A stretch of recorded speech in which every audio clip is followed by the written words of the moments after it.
মাটির নিচে যে কয়েকদিন ছিলাম ওইটা নিয়ে এসে বলতো যে এইটা দিয়ে আমরা নখ তুলি।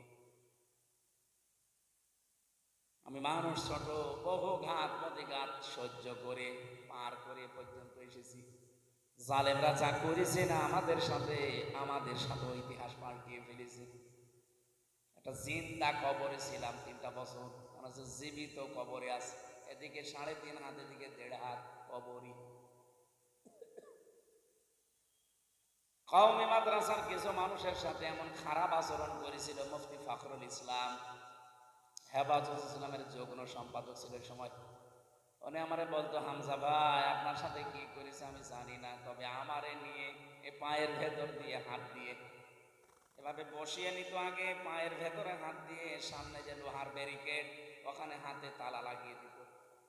আরে 2 দিন 5 দিন 7 দিন না, বছরের পরে বছর এভাবে একটা মানুষকে রেখে দেয়, আবার পায়ের সাথে লাগিয়ে দেয় শিকল।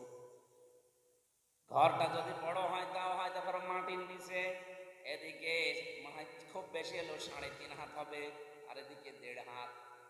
আপনি 60 পাট হয়ে ঘুমাতে পারবেন না, ইলিশের মতো ফাইল হয়ে ঘুমানো লাগবে।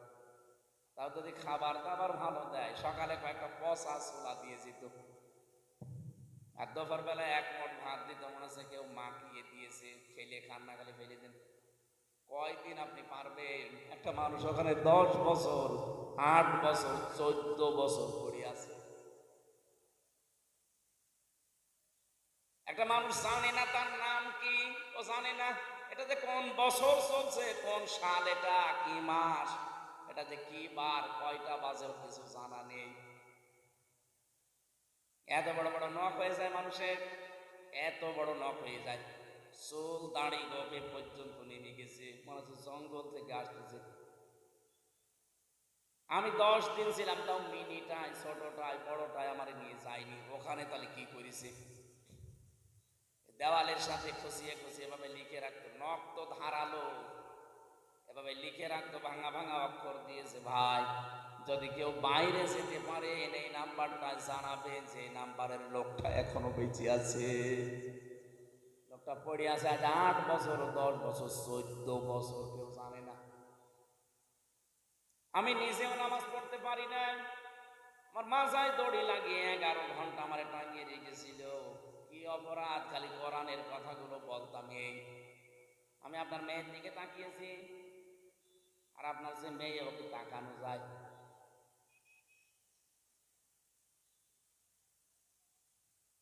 এ কঠিন পরিস্থিতি তৈরি করেছিলেন। আল্লাহ রাব্বুল আলামিন বলেন, আমার রাসূলের খেলাফ কাজগুলো বাদ দিয়ে দাও।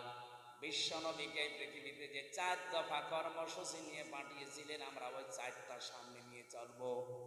ওয়াল্লাযী বা'আসা ফিল উম্মিয়িনা রাসূলাম মিনহুম ইয়াতলু আলাইহিম আয়াতিহি ওয়া ইউযাক্কিহিম ওয়া ইউআল্লিমুহুমুল কিতাবা ওয়াল হিকমা ওয়া ইন কানূ মিন ক্বাবলু লাফি যালালিম মুবিন। বলেন আল্লাহু আকবার।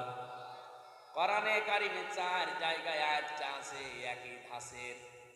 আল্লাহ পাক বলেন, তিনি সে আল্লাহ যিনি তোমাদের ভেতরে একজন উম্মি নবী পাঠিয়েছেন, রাসূল পাঠিয়েছেন, 4 দফা কর্মসূচি সে পালন করত।